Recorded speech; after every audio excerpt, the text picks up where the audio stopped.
Hello and welcome friends. आज हम बात करेंगे एक बहुत ही इम्पॉर्टेंट टॉपिक की, जिसको यूज़ कर कर हम अपने रीडिंग टेस्ट में बहुत अच्छा स्कोर ले सकते हैं। इसको कहते हैं द कीवर्ड टेक्निक। यही टेक्निक हमने लिसनिंग टेस्ट में भी अप्लाई करी थी, लेकिन इसको रीडिंग टेस्ट में अप्लाई करने के लिए थोड़ा सा चेंज ऑफ रूल होता है, जो मैं आपको इस वीडियो में बताऊंगी। साथ ही मैं आपको बताऊंगी कि कैसे हम अपने कीवर्ड्स को मोस्ट एफिशिएंट वे में यूज़ कर सकते हैं, ताकि हम अपनी रीडिंग की स्पीड को मैनी फोल्ड इंक्रीज कर सकें। So let's begin.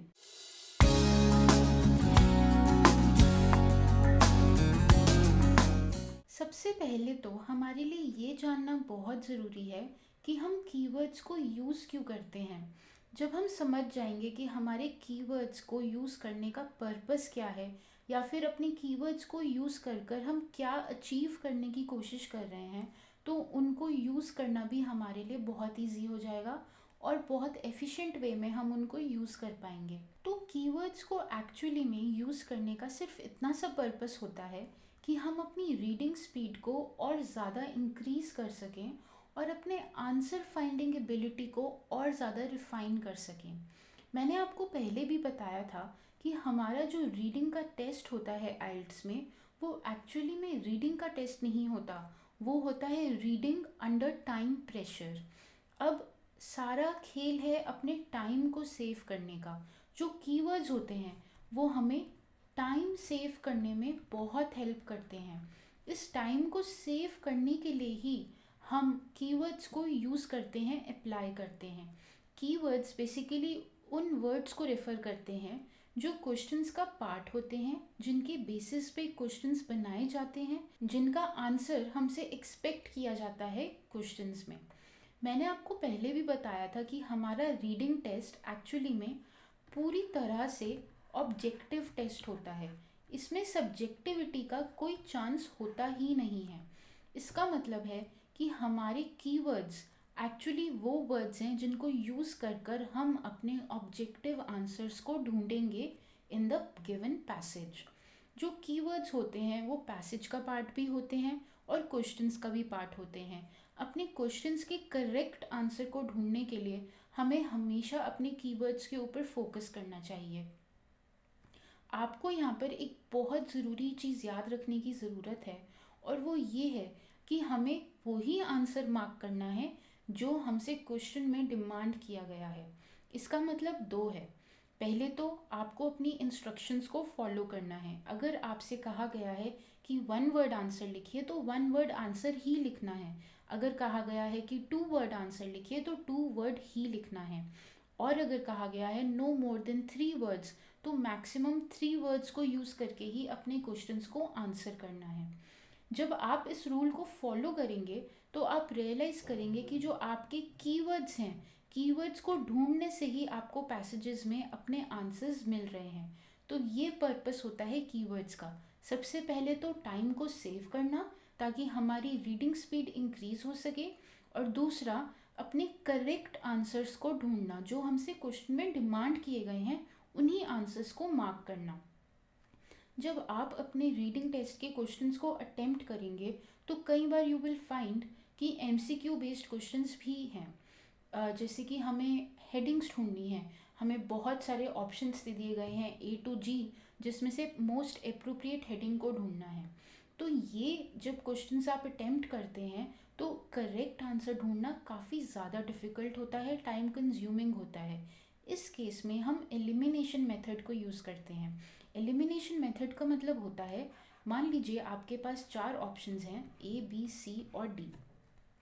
इसमें बी ऑप्शन कुछ है और डी ऑप्शन कुछ है, बट वो इतना ज़्यादा इररेलेवेंट है कि आप उसको वहीं पर एलिमिनेट कर सकते हैं, क्योंकि आंसर बी और डी में से तो कभी हो ही नहीं सकता।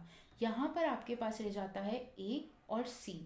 तो जब आपके पास दो ही ऑप्शंस बचते हैं तो अपने सही आंसर को ढूंढना बहुत इजी होता है। एलिमिनेशन मेथड को करेक्ट वे में अप्लाई करने के लिए हमें पता होना चाहिए कि हमारे कीवर्ड्स क्या हैं। कीवर्ड्स अगेन वो वर्ड्स हैं जो क्वेश्चन का भी पार्ट हैं और पैसेज का भी पार्ट हैं, और क्वेश्चंस पैसेज में से उसी के बेसिस पर एक्सट्रैक्ट किए गए हैं। तो ये पर्पस होता है हमारे कीवर्ड्स का। उसके बाद बात करते हैं कि अपने कीवर्ड्स को हम कैसे यूज़ करते हैं हमें रीडिंग में असिस्ट करने के लिए। तो मैंने आपको पहले भी बताया था कि हमारा आइल्स का जो रीडिंग टेस्ट होता है वो एक्चुअली में रीडिंग टेस्ट नहीं होता है। That is reading under time constraint, under time pressure. आपको 40 क्वेश्चंस अटेम्प्ट करने हैं 60 मिनट्स के अंदर। इसका मतलब है कि आपकी रीडिंग स्पीड बहुत अच्छी होनी चाहिए। तो आप अपनी रीडिंग स्पीड को कैसे इंक्रीज करते हैं? सिंपल सी बात है, आप रीडिंग ना करके सरफेस रीडिंग करते हैं। और सरफेस रीडिंग जब आप अपने कीवर्ड्स के साथ पेयर करके करते हैं तो वो मैनी फोल्ड इंक्रीज़ हो जाती है, मैनी फोल्ड एफिशिएंसी में इंक्रीज़ हो जाती है। एफिशिएंसी से मेरा मतलब है कि जब आप एक्चुअली में सरफेस रीड करेंगे अपने कीवर्ड्स की असिस्टेंस के थ्रू, तो आपकी जो रीडिंग के थ्रू आंसर्स आपको मिलेंगे वो हाईली करेक्ट होंगे। There is a more probability कि वो करेक्ट होंगे रादर देन बीइंग रॉन्ग। इस वजह से जब भी आप स्पीड रीडिंग करते हैं तो आप सरफेस रीडिंग कर रहे हैं, ऊपर ऊपर से अपने पैसेजेस को देख रहे हैं, समझने की कोशिश कर रहे हैं। तो आपको वो एक्सरसाइज कीवर्ड्स के साथ करनी है। कीवर्ड्स के बिना अगर आप सरफेस रीड करेंगे तो आप सिंपली टाइम वेस्ट कर रहे हैं।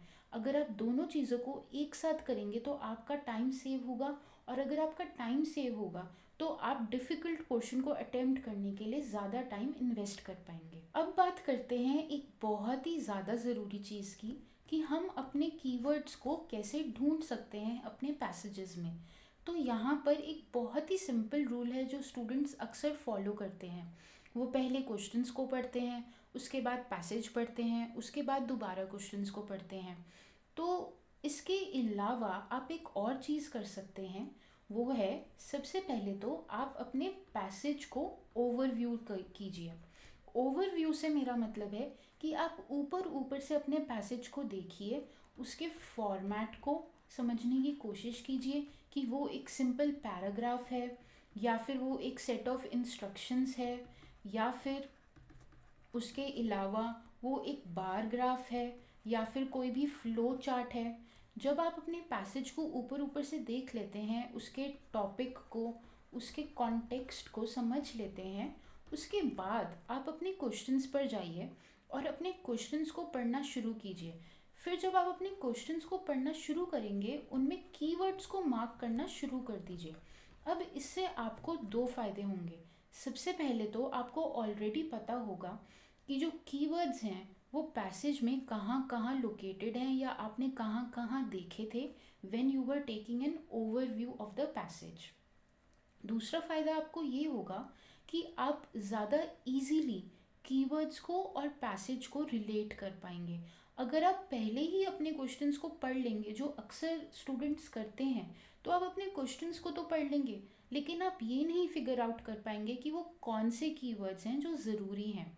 इसके बाद आपने एक और चीज़ का ध्यान रखना है कि अक्सर हमारे पैसेज में सेट ऑफ फैक्ट्स दिए होते हैं। वो सेट ऑफ फैक्ट्स किसी भी चीज़ से या किसी भी टॉपिक से रिलेटेड हो सकते हैं, जैसे कि कोई डिस्कवरी, कोई इन्वेंशन, या फिर किसी सिटी को लेकर बहुत ही इम्पॉर्टेंट फैक्ट्स हैं, कोई एज है, कोई टाइम पीरियड है, या कोई सेट ऑफ डेट्स है। कि सारे इम्पॉर्टेंट फैक्ट्स हैं, लेकिन बिना अपने क्वेश्चंस को पढ़े हम ये फिगर आउट नहीं कर सकते कि ये सेट ऑफ फैक्ट्स इम्पॉर्टेंट है या नहीं।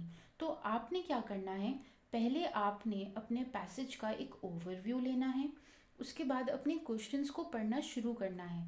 जब आप अपने क्वेश्चंस को पढ़ते हैं तो आपने वहाँ पर दो चीज़ें करनी हैं। सबसे पहले तो अपने क्वेश्चन के फॉर्मेट को फिगर आउट करना है।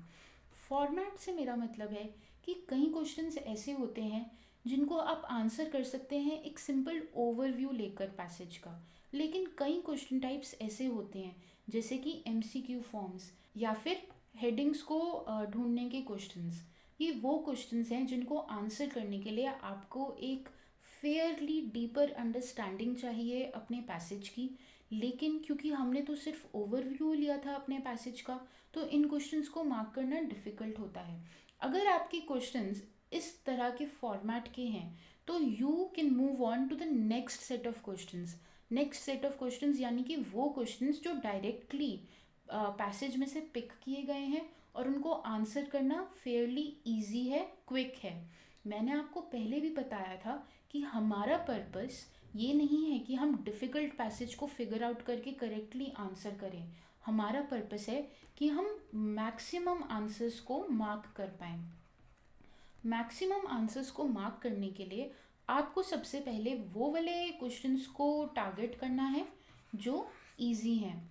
इजी क्वेश्चंस को फिगर आउट करने के लिए आपने ये फिगर आउट करना है कि वो कौन सा फॉर्मेट है जिसको लेकर आप ज़्यादा कंफर्टेबल हैं। अगर हेडिंग्स का फॉर्मेट ऑफ क्वेश्चंस आपके लिए कंफर्टेबल नहीं है तो आप उसको एंड के लिए छोड़ सकते हैं। ये आपका टाइम भी सेव करेगा और ये भी मेक श्योर करेगा कि आप कम टाइम में ज़्यादा से ज़्यादा आंसर्स को मार्क कर पा रहे हैं।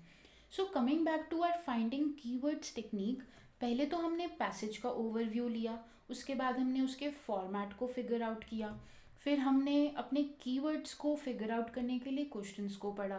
क्वेश्चंस को पढ़ते समय हमने उनके फॉर्मेट को फिगर आउट किया, साथ ही फॉर्मेट के साथ साथ हमने ये मार्क करना है कि वो कौन से वर्ड्स हैं जिनके बेसिस पे हमसे क्वेश्चन पूछा जा रहा है।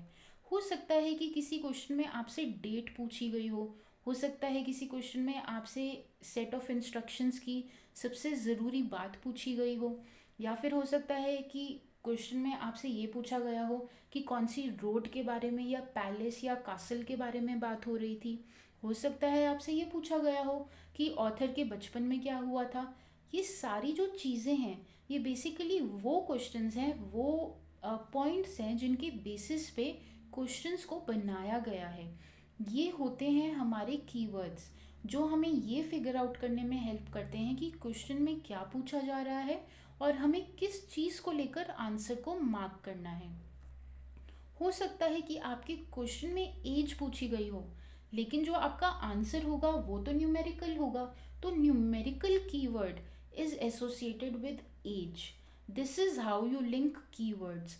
जब आप अपने पैसेज में वापस जाएंगे कीवर्ड्स को ढूंढने के लिए, तो सिर्फ एज ही आपका कीवर्ड नहीं होगा, because you are hunting for an answer that is numerical and indicates an age. तो एज भी आपका कीवर्ड हो जाएगा।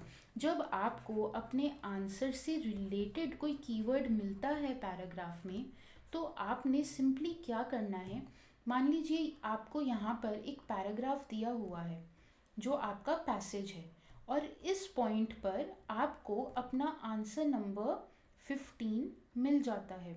तो आप क्या करेंगे, यहाँ से आप अपना आंसर मार्क करना शुरू कर देंगे। जब आप इस कीवर्ड पे आएंगे जो आपके क्वेश्चन के कीवर्ड के साथ रिलेट करता है, मान लीजिए यहाँ पर एक एज थी जो कि थी 27 ईयर्स ओल्ड। जब मैंने ये एज यहाँ पर लिखी तो वो एज जो कीवर्ड है वो मेरा आंसर है, और मेरा क्वेश्चन का कीवर्ड था व्हाट इज़ द एज। इस बात को समझने की कोशिश कीजिए। हमें कीवर्ड्स को कीवर्ड्स के साथ लिंक करना है ताकि हम अपने क्वेश्चन के आंसर्स को करेक्टली मार्क कर सकें। इस पॉइंट पे सिली मिस्टेक करना बहुत आसान है, उसी सिली मिस्टेक को आपने अवॉइड करना है, और इसीलिए मैं आपको डिटेल में समझाने की कोशिश कर रही हूँ कि कैसे आपको दो कीवर्ड्स को एक साथ जोड़ना है। अब सुनने में आपको ये सारा प्रोसेस बहुत ही मैथमेटिकल लगेगा, कैलकुलेटिव लगेगा, और ये किसी हद तक सही भी है कि हमारे कॉम्प्रीहेंशन के आंसर्स या रीडिंग पैसेजेस की जो आंसरिंग होती है वो मैथमेटिकल होती है, ऑब्जेक्टिव होती है। लेकिन इसका मतलब ये नहीं है कि हम सिर्फ इसी पॉइंट पे रिलाई करें।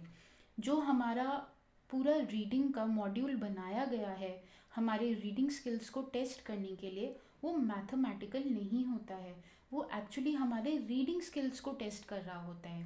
रीडिंग स्किल्स का मतलब है कि आप इंफॉर्मेशन हंटिंग कर रहे हैं, इंफॉर्मेशन हंटिंग कर रहे हैं अपने पैसेज में। वो इंफॉर्मेशन हंटिंग ही आपका स्किल है, उसी स्किल को आपने यूज़ करके अपने आंसर्स को लिखना है। और इसीलिए हम कीवर्ड्स की टेक्निक को यूज़ करते हैं जो हमारी स्पीड रीडिंग में हेल्प करती है, हमारे टाइम को डिक्रीज़ करती है रीडिंग के, और साथ ही हमें करेक्टली आंसर्स को मार्क करने में हेल्प करती है। ये तीनों ही चीज़ें हमें कीवर्ड्स के थ्रू मिलती हैं। इस वजह से आपने अपने कीवर्ड्स को अच्छी तरह से प्रैक्टिस करना है जब आप घर पर अपने रीडिंग कॉम्प्रिहेंशंस को या रीडिंग पैसेजेस को प्रैक्टिस कर रहे हैं। तो ये तो बात हो गई कि हम कैसे अपने कीवर्ड्स को फिगर आउट करते हैं, कैसे कीवर्ड्स को मार्क करते हैं। अब एक और बहुत ज़रूरी पॉइंट के बारे में बात करते हैं। जैसा कि मैंने आपको पहले भी बताया था कि सुनने में तो रीडिंग पैसेजेस को सॉल्व करना बहुत आसान, मैथमेटिकल, कैलकुलेटिव लगता है, बट जिन्होंने हमारा आइल्स का एग्ज़ाम बनाया है वो बेवकूफ़ नहीं है। दे नो कि इस तरह से तो रीडिंग पैसेजेस को सॉल्व करना बहुत ईजी हो जाएगा। और जैसा मैंने आपको पहले बताया कि ये आपके परम्यूटेशंस, कॉम्बिनेशंस या मैथमेटिक्स का टेस्ट नहीं है, ये है आपके रीडिंग स्किल्स का टेस्ट। इसका मतलब है कि आप अपनी इंफॉर्मेशन को कैसे हंट करते हैं इन अ फॉरेस्ट ऑफ वर्ड्स और पैसेजेस। जैसा कि हम कहते हैं कि एक हे स्टिक में हम नीडल को ढूंढते हैं, वैसे ही आपने यहाँ पे बहुत सारे पैसेजेस के बीच में अपने सही आंसर्स को ढूंढना है। अब जो कीवर्ड्स हैं, जो एक्चुअली में कीवर्ड्स की टेक्निक है, वो एक टूल है। टूल का मतलब है कोई भी ऐसी चीज़ जो हमें अपने एंड रिजल्ट तक पहुंचने में हेल्प करती है। कीवर्ड्स के टूल को यूज़ करना बहुत अच्छी बात है, उससे हमारी काफ़ी प्रॉब्लम सॉल्व हो जाती हैं, स्पेशली टाइम की प्रॉब्लम। लेकिन आप उस सिचुएशन में क्या करेंगे जहाँ पर कीवर्ड्स ही आपको समझ में नहीं आ रहे हैं। मान लीजिए कि कोई ऐसा कीवर्ड है आपके पैसेज में, आपके क्वेश्चंस में, जो आपको बिल्कुल ही समझ नहीं आ रहा है। कोई भी पेक्यूलियर सा वर्ड इंग्लिश का जो बहुत मुश्किल है आपके लिए फिगर आउट करना। तो उस केस में आप क्या करेंगे? अब ऐसा कोई वर्ड जिसका मतलब ही आपको नहीं पता, आप उसका सिनोनिम और एंटोनिम भी नहीं ढूंढ सकते, उस केस में आप क्या करेंगे? तो उस केस में आपने एक बहुत ही सिंपल टेक्निक को फॉलो करना है। सबसे पहले तो जो आपका पैसेज पढ़ने का बेसिक रूल होता है, that is overview, scheme and scan, उसको आपने अबैंडन कर देना है। स्किम एंड स्कैन ये बहुत फेमस टेक्निक्स हैं जो हर कोई आपको सजेस्ट करेगा while preparing for your reading IELTS test. लेकिन आपने इन दोनों टेक्निक्स को अबैंडन कर देना है जहाँ पर आप अपने कीवर्ड्स को फिगर आउट नहीं कर पा रहे हैं। उस केस में you have to sit down and make sure कि जिस पैसेज में आपका आंसर है उस पैसेज को आप समझने की कोशिश कर रहे हैं। तो यूजुअली क्या होता है, अगर कोई कीवर्ड है जो आपको समझ नहीं आ रहा है, आप उससे पहले की 2 से 3 लाइंस उठा लीजिए और उस कीवर्ड के बाद की जो 2 से 3 लाइंस हैं वो उठा लीजिए। उसके बाद ये जो आपकी 2 to 3 लाइंस हैं जो कीवर्ड को प्रिसीड कर रही हैं और सक्सीड कर रही हैं, इन दोनों ही इन दोनों ही पार्ट्स को फिगर आउट करने की कोशिश कीजिए कि क्या कहा जा रहा है कीवर्ड से पहले और क्या कहने की कोशिश कर रहा है ऑथर कीवर्ड के बाद। ये रिमेंबर आपने उसी केस में करना है जहाँ पर आप अपने कीवर्ड्स को समझ नहीं पा रहे हैं। उससे भी पहले ऐसे कीवर्ड्स को समझने की कोशिश करने से पहले आपने सिंपली अपने कीवर्ड्स को छोड़ देना है, इन क्वेश्चंस को छोड़ देना है जिनको आप फिगर आउट नहीं कर पा रहे हैं। मैंने आपको पिछली वीडियो में भी बताया था कि time is of essence here. इसका मतलब है आपने कोशिश करनी है प्रोएक्टिवली अपने टाइम को सेव करने की। टाइम को सेव करने के लिए जिन क्वेश्चंस पे आप अटक रहे हैं उनको सिंपली छोड़ दीजिए, अगले क्वेश्चन पर आ जाइए। एंड में जब आपके पास टाइम बच जाता है तब आप अपने कीवर्ड्स पर वापस आइए जो आपको समझ में नहीं आ रहे थे। उन कीवर्ड्स पर वापस आकर उन कीवर्ड्स से रिलेटेड जो पैराग्राफ है पैसेज में उस पर जाइए। उन कीवर्ड से पहले 3 लाइंस को पढ़िए, उसके बाद की 3 लाइंस को पढ़िए। समझने की कोशिश कीजिए कि यहाँ पर ऑथर क्या कहना चाह रहा है। सिर्फ एक कीवर्ड से पूरी बात नहीं कही जा सकती। किसी भी बात को कहने के लिए, कुछ भी समझाने के लिए, कोई भी एक्सप्रेशन देने के लिए हमें एक मल्टीपल सेट ऑफ वर्ड्स की ज़रूरत होती है जो सेंटेंस बनाते हैं। तो इसी रूल को, इसी फंडामेंटल इंग्लिश के रूल को फॉलो करके हम अपने कीवर्ड्स को फिगर आउट करने की कोशिश करेंगे। इसके बाद थोड़ा सा गेस वर्क लगाकर हम कोशिश करेंगे ये जानने की कि हमसे क्वेश्चन में पूछा क्या जा रहा है। अगर आपने ये फिगर आउट कर लिया कि आपसे क्वेश्चन में क्या पूछा जा रहा है, उसके बाद सिंपली आप अपनी एलिमिनेशन ट्रिक लगाइए। एलिमिनेशन ट्रिक मैंने आपको पहले भी बताई थी कि अगर आपके पास 4 ऑप्शंस हैं और उसमें से 2 ऐसे ऑप्शंस हैं जो बिल्कुल ही इररिलेवेंट हैं, उनको आप सिंपली क्रॉस आउट कर दीजिए। उसके बाद आपके पास 2 ऑप्शंस बच जाएंगे। उन 2 ऑप्शंस में से आपने करेक्ट आंसर को ढूंढना है। एक बात और याद रखिए, यहाँ पर कोई नेगेटिव मार्किंग नहीं होती है। नेगेटिव मार्किंग नहीं हो रही है, ये हमारे एडवांटेज की बात है। इसका मतलब हम सारे क्वेश्चंस को अटेम्प्ट कर सकते हैं without fearing the loss of marks obtain through correct answering. इस वजह से कोई भी क्वेश्चन जिस पे आप अटक जाते हैं, वहाँ पर आप बेझिझक गेस वर्क कर सकते हैं। वहाँ पर गेस वर्क कीजिए, अपने आंसर्स को फिगर आउट करने की कोशिश कीजिए। रिमेंबर, जो आपका रीडिंग का टेस्ट होता है वो ऑब्जेक्टिव होता है। ऑब्जेक्टिव का क्या मतलब है कि जितने भी आंसर्स हैं वो आपको पैसेज में ही मिल जाएंगे, आपको उससे बाहर जाने की ज़रूरत नहीं है, आपको क्रिएटिव स्किल्स दिखाने की ज़रूरत नहीं है। आपको सिंपली इंफॉर्मेशन हंटिंग करनी है। जब आपको कीवर्ड नहीं समझ में आ रहा है तो उस पैराग्राफ को समझने की कोशिश कीजिए जिसमें वो कीवर्ड है, और उसके बाद अपने आंसर्स को मार्क कीजिए। बट ऑलवेज रिमेंबर, अगर आप अटक जाते हैं किसी कीवर्ड पर तो उसको छोड़ दीजिए। टाइम को सेव करना ज़्यादा ज़रूरी है, ज़्यादा से ज़्यादा आंसर्स को मार्क करना ज़्यादा ज़रूरी है। उसके बाद एक छोटी सी चीज़ के बारे में बात करते हैं जो एक्चुअली में बहुत ज़्यादा बड़ी हो जाती है जब हम अपना एग्ज़ाम दे रहे होते हैं, और वो है अपने क्वेश्चन पेपर पर हर वर्ड को अंडरलाइन कर देना, हर वर्ड को कीवर्ड समझकर इम्पॉर्टेंट मान लेना। देखिए, मैंने आपको पहले भी बताया था कि कीवर्ड्स को ढूंढना और मार्क करना एक प्रॉपर टेक्निक है। इसका मतलब ये नहीं है कि आप अपने पैसेज में हर वर्ड को मार्क करते चले जाएं। उससे आपका पूरा क्वेश्चन पेपर बहुत ज़्यादा लिटर हो जाएगा, मेसअप हो जाएगा। उसके बाद ऑलरेडी एक फॉरेस्ट ऑफ पैसेजेस आपको दी हुई है जिसमें इतने सारे ट्रीज हैं वर्ड्स के, कीवर्ड्स के। उनके बीच में भी अगर आप मार्क करते चले जाएंगे तो आपके लिए रीडिंग करना बहुत मुश्किल हो जाएगा। एंड रिमेंबर फ्रेंड्स, हमारा यहाँ पे टेस्ट हो रहा है रीडिंग का, मार्किंग का नहीं। तो यहाँ पर आप कीवर्ड्स को जब मार्क कर रहे हैं तो रिमेंबर, मैंने आपके लिए यहाँ पर एक छोटा सा वर्ड लिखा है, M. M stands for miserly. Miserly का मतलब होता है कंजूस। तो जब आप अपने कीवर्ड्स को मार्क कर रहे हैं, अपनी इंफॉर्मेशन को मार्क कर रहे हैं, इंफॉर्मेशन हंटिंग कर रहे हैं, फैक्ट्स को मार्क कर रहे हैं, ऑलवेज बी मिजरली। मिजरली मतलब कंजूस बनिए और कम से कम कीवर्ड्स को मार्क करिए। इट इज़ हाईली एडवाइजेबल कि आप अपने पैसेजेस को इस तरह से पढ़िए कि वो पैराग्राफ्स में कन्वर्ट हो रहे हैं, और छोटे छोटे पैराग्राफ्स वही पढ़िए, वही पैराग्राफ्स को पढ़िए जो आपके क्वेश्चंस के साथ रिलेट करते हैं। सिर्फ उसी इन्फॉर्मेशन का इंटेक कीजिए जो आपकी क्वेश्चंस के साथ रिलेट करती है। मैंने आपको पहले भी बताया था कि जो सेक्शन के अंडर क्वेश्चंस होते हैं वो पैसेज वाइज ही आगे बढ़ते हैं, पैराग्राफ वाइज ही आगे बढ़ते हैं। इसका मतलब है कि मोर और लेस वो आपस में सिंक्ड होते हैं। इस सिंक्रोनाइजेशन को यूज़ कीजिए अपने एडवांटेज के लिए।